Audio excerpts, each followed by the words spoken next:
Good morning, everybody. Wow, this is great. Shout out to Ghana. Shout out to Motherwell. Shout out to Paisley. Shout out to Royston. In the Bible, we see that blessings are powerful. So let me start off with something very powerful. I bless you now in the name of Jesus, that you would know Jesus more wonderfully.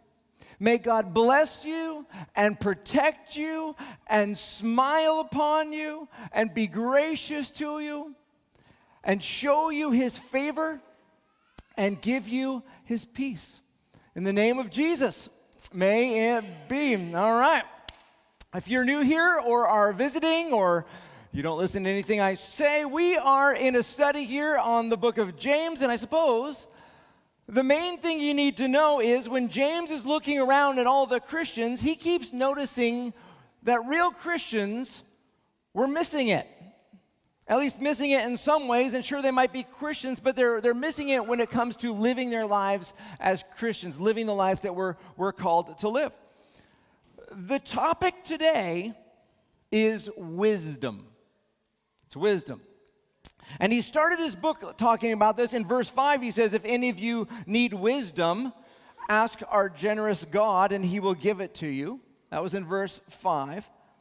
But now he comes back to the topic in chapter 3 here because he knows he's writing to Christians. And if he's learned anything leading the church over the years, he knows that Christians do a great job thinking that they are fine.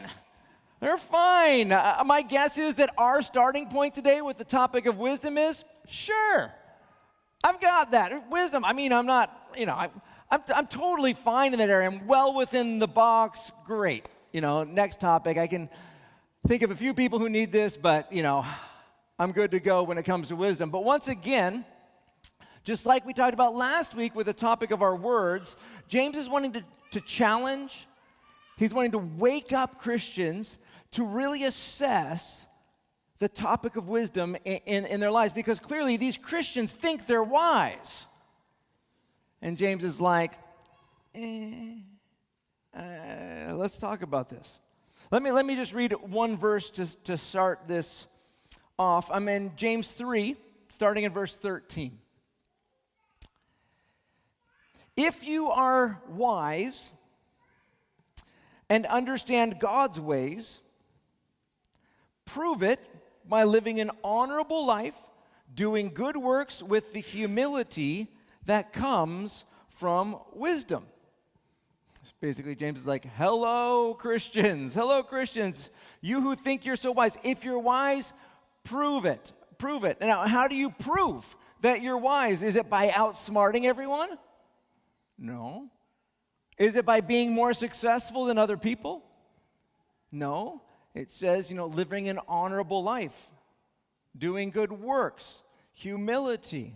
Like those are the things that prove it. Now that can be confusing a little bit because when we're talking about wisdom, and specifically biblical wisdom, or as James is going to refer to it in this passage, wisdom from above, like what is that? What is that? Well, some people might say wisdom is being a great advice giver. I give good, deep advice. I'm wise, and I can help people that way. That's not really biblical wisdom. Other people might think of wisdom as, okay, I'm brilliant. I understand things faster and more deeply than other people seem to. Okay, but that's not wisdom from above. Some people might be like, it's like having great theological understanding about vast amount of things. Okay, again, that's not it. When the Bible's talking about wisdom and what James has in mind, it's repeated all through the Bible in so many books of the Bible. Proverbs is a classic, though. Proverbs chapter 9, it's the fear of the Lord. Fear of the Lord is the foundation of wisdom. Knowledge of the Holy One results in good judgment. Or in Proverbs 15, fear of the Lord teaches wisdom. Humility precedes honor.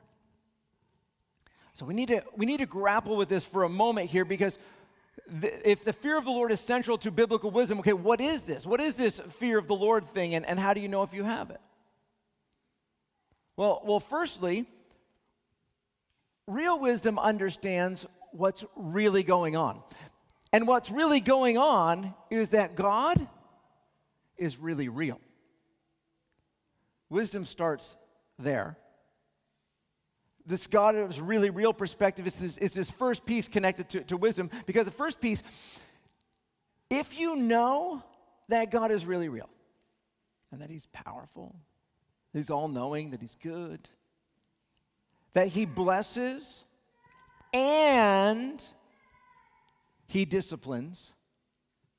He disciplines people based on their life choices. That ought to start to reshape a little bit of our decision-making process and maybe get us the question, wait, do I really want my life to be centered around me and my family and my circle of priorities, or do I want my life to be centered around God and pleasing God, living my life to please God? Because when God is pleased, favor flows. That's where wisdom starts. It starts with knowing that God is really real, but also, what does it mean to have the fear of the Lord as forgiven Christians? Well, the biblical God perspective that we need to have is, when we live to please God, favor flows, yes. When we live for ourselves, favor goes. It goes away, and we start to walk outside of God's blessing, and even into some God-intentional frustrating of our lives and resistance and discipline from God. And I think about that, I'm like, wow, what a terrible thought. What a fearful thought. Life is hard enough as it is, right? Life is hard enough. The last thing I need is a really real God making my life harder because of how he feels about what I'm doing and how I'm living. So that's connected to this good fear of the Lord stuff. Now back to James. Okay, so James, as you would expect by now as we're going through this study, that wisdom is not about what's going on in your head only. James is very much about the topics that he's talking about. They have to be lived out. They have to be proven by how we live to please God. So now he's going to go on and clarify in this section, because Christians like us, who can think we're wise enough, are missing it. And so James is like, I'm going to highlight a couple things that prove that you don't have this wisdom, and then some things that are indicators of you having the kind of wisdom that we're talking about. And this is for Christians. So first of all, the things that prove that we don't have wisdom, let's just start again at verse 13 here. James 3. If you're wise and understand God's ways, prove it by living an honorable life, doing good works with the humility that comes from wisdom. But if you are bitterly jealous, and there is selfish ambition in your heart, don't cover up the truth with boasting and lying. For jealousy and selfishness are not God's kind of wisdom. Such things are earthly, unspiritual, and demonic. For wherever there is jealousy and selfish ambition, there you will find disorder and evil of every kind. Okay, there's two earthly, unspiritual, and demonic things that prove that you don't have wisdom from above, God's wisdom as a Christian. The first one is jealousy. Jealousy. There is a good jealousy, and there's evil jealousy. Most jealousy is evil, even if it has a mix of good in it. But, I need to say God is jealous, and that's the good kind. And what does that look like? This is important for us to know. God is jealous. He wants to be your only. of all things spiritual, God wants to be your only God. He wants us to forsake and flee and have nothing to do with anything spiritual other than God alone. So, like no fortune telling, no, whatever you think it's legit or not, like just stay away from it. Horoscopes and palm reading and Ouija boards and, nothing to do with like chi stuff and, any non-God stuff, any God stuff that's not Yahweh, the God of the Bible. I mean, other spiritual things can be real and maybe helpful at times, but they are forbidden for God's people. God's jealous. God's a jealous God in all the good ways, and he insists on being the only when it comes to spiritual things. Okay. There is godly jealousy connected to marriage. It's basically the same, but here's the trick. Everyone who feels jealous, let's say like connected to marriage and marriage relationships, assumes that their kind of jealousy is only the good kind because there is a good kind of jealousy in there. But very often you find mixed jealousy.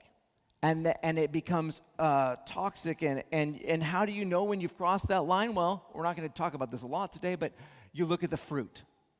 You look at the results. And many times you just see that the fruit has crossed the line with some good and some bad, but it's not pure anymore, and so it's not good.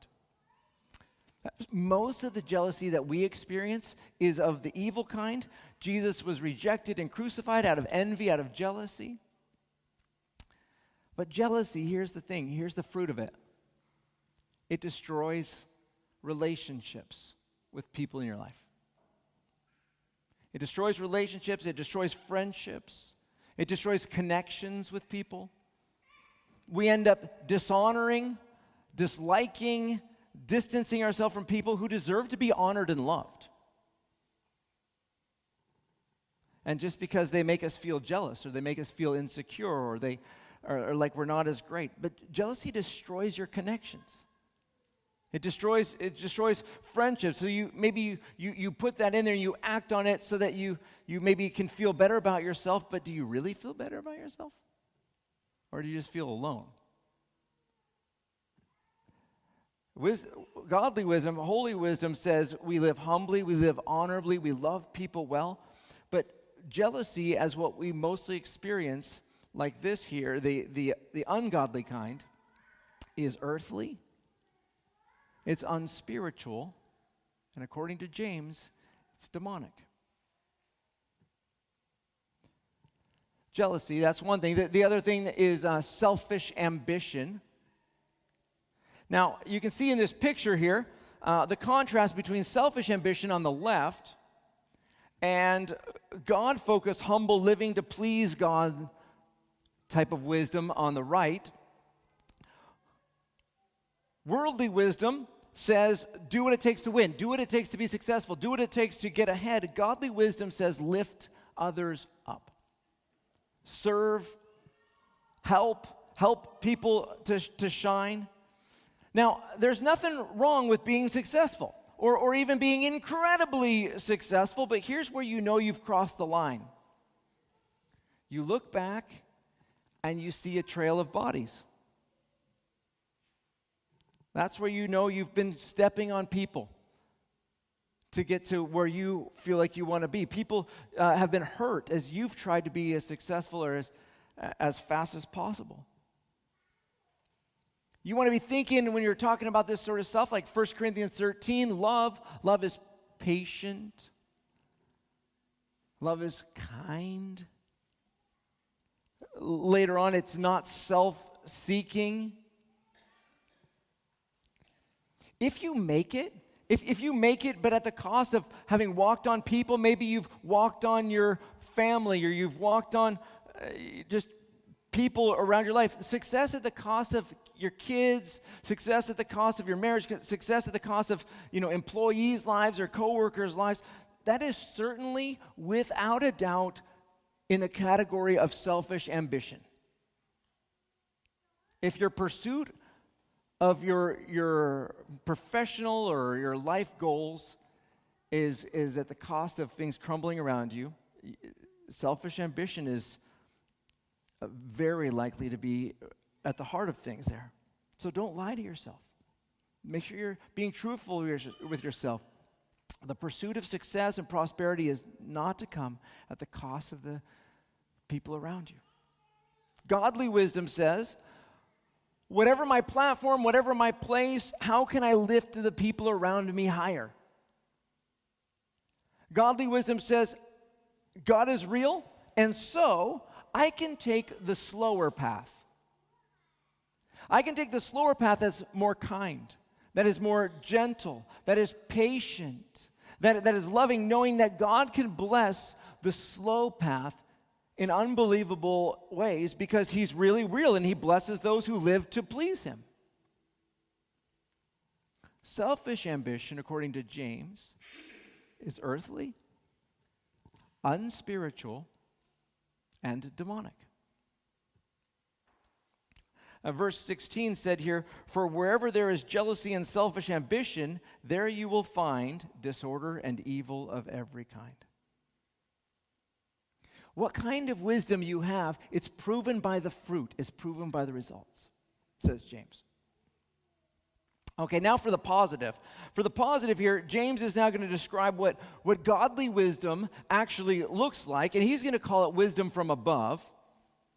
And so in verse 17 it says, "But the wisdom from above is first of all pure. It is also peace-loving, gentle at all times, willing to yield to others. It is full of mercy and the fruit of good deeds. It shows no favoritism and is always sincere. And those who are peacemakers will plant seeds of peace and reap a harvest of righteousness." Now that's quite a list. I'd be curious to know what of those things are jumping out at you and your mind there in that list.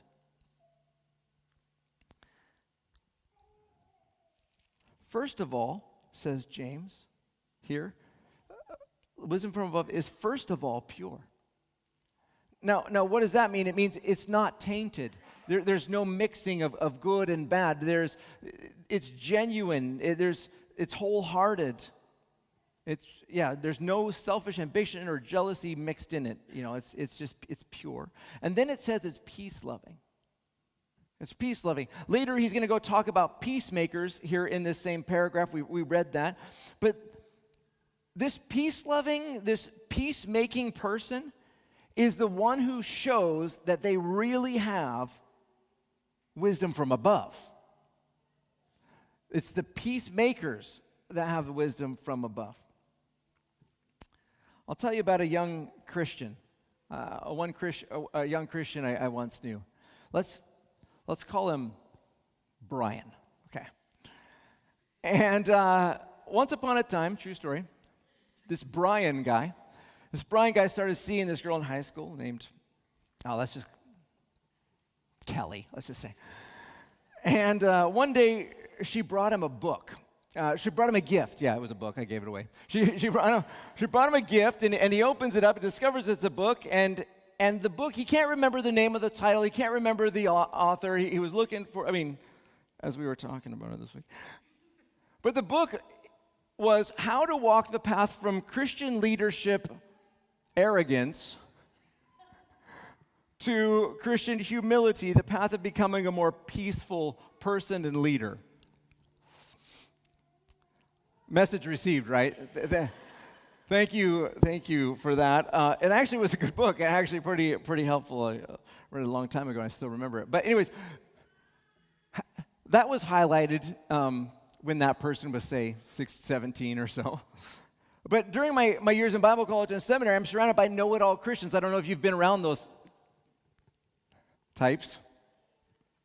And they love to debate and prove and all these thoughts and perspective. I remember being in the dorm and just like 3 a.m., 4 a.m., heated discussions in the lounge.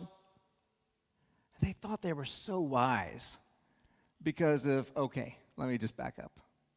We thought we were so wise with all our reading and our sharp minds, but godly wisdom isn't about what you know. It's about how much you care about loving people, about serving people, but also at the heart of it, about creating peace and peaceful relationships. Jesus says, blessed are the peacemakers. The peacemakers. So how does a wise peacemaking person live? Well, let's put the passage back up here. How does a peacemaking person live? It says that they are gentle at all times. They are gentle at all times. So if you are harsh, abrupt, impatient with people, blunt isn't peacemaking. Clarity is good, but clarity with kindness and gentleness is wisdom. Peace-loving people don't need to persuade people to do things their own way. As it says, they are willing to yield to others. What kind is this wisdom? It's full of mercy. This type of mercy is compassion for those who need help. As you can see in this context, the wise are seeking to lift up those around them, even if it doesn't help them personally at all. In a more success-driven generation, which is what we're looking at, in a more success-focused generation, we miss out how important it is to be people who prioritize creating peace. Creating peace. I quoted Jesus just a moment ago, blessed are the peacemakers, but what about what Paul says in Romans 12? He says, do all that you can to live in peace with everyone, or as far as it is up to you, says Paul. Like, this is a big deal. As you can see, to be someone who is wise, by definition, someone who loves being a source of peace and who loves creating peace where peace is needed, that takes a huge amount of humility, as well as real trust that God's pleased even if we're not getting ahead in that particular moment or getting our way in that particular moment, that we're living in a way that's pleasing God. I'm going to wrap this up with a picture. Now, this is a real picture. This is called a photograph. This is from the BBC. I've read this article a couple times over the last few years. It keeps coming back to me, but this is a 2019 BBC article on Mount Everest and Sherpas. And this article has got me thinking a lot about several different things, but on Mount Everest, there are climbers and there are Sherpas. And the climbers, they get the photos on the summit. The climbers, they get the headlines. But the Sherpas, they carry most of the equipment. The Sherpas, they fix the ropes and the ladders. The Sherpas break the trail through the deep snow. The Sherpas guide the climbers through some of the most dangerous places on earth. The Sherpas are working harder than anyone on that climb to help the climbers reach the top. And sometimes, the Sherpas are the one taking the pictures of the climber's success. Without the Sherpas, most climbers would never reach the top. The world's wisdom says, be the climber. Be the climber. Get to the top. Get the people around you to help you get to the top. Reach your goals. Reach your dreams. Reach your timelines. And maybe you have to leave some people behind. Maybe you have to walk over some people to get there. But it takes what it takes. Wisdom from above says, be the Sherpas. Be the Sherpa. Help others get there. Help others with their challenges, with their goals, their hopes and dreams. Everyone wants to be the climber. To face the great challenges of life and to triumph and overcome, to succeed with their goals and aspirations, and even to succeed at a faster timeline than everybody else around you. We want to be at the top. We want to win. But the wise people in the kingdom of God are the Sherpas. Greatness through humbly and peacefully serving others. Wisdom from the world says, I want to be in the photos. Wisdom from above is happy to take a picture. James 3, our first verse in this passage said, if you are wise and understand God's ways, prove it by living an honorable life, doing good works with the humility that comes from wisdom. If we're honest, some of us have spent a lot of our lives trying to be the climbers. But Christians who actually have real wisdom from above are the ones who quietly say, let me serve. Let me help you. Let me help you get there. When your life is over, the question is going to be, did you know Jesus? That is the question. One of the questions that it's not going to be is, how high did you climb? But you might be asked, just in this connection to, did you love Jesus? You might be asked, how many people reached the top because you helped them? I think it's interesting that in the God's wisdom sort of way that everyone focuses on the climbers and their great journey and overcoming and reaching the top. But on Everest, the Sherpas who are dedicated in helping others reach the top are often the ones who find themselves on the top the most. It seems like a God-focused wisdom sort of the way. When we live to please God and humbly serve others, it's not unusual to look back and discover that while we were helping others reach the summit, God was quietly blessing us with His favor and His goodness. And it turns out, as we set our heart towards pleasing God, we end up reaching where we weren't really striving to go.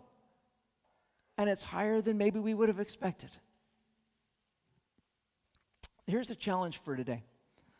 The challenge for today is, what three people close to your life could use some help? Do something to help them take a meaningful step forward in their priorities. Help some people. And then secondly, if you're married, ask yourself this question: what can I change or do this week to help my spouse succeed? Now, this is not the challenge where you go to your spouse halfway through the week and say, hey, have you been working on your challenges? Nope. This is you, but you'll know. What can I change or do this week to help my spouse succeed? I want to take a moment to pray here. Now, if you close your eyes with me, I think the first thing I want you to do as we get ready to approach Jesus here, look back. Do you see a trail of bodies on your path to where you've been trying to go? If so, it's time to own that one and say, God, I'm sorry. I've been living with this selfish ambition, obsessed with reaching where I want to go in my path, and I have not done it with gentleness. I haven't been peace-loving. I've been hurting people. Forgive me. Not only forgive me, but bless them. Bring them whatever healing they need for the pains that I've inflicted on their lives. And bless them 10 times. Put people in their lives to help them.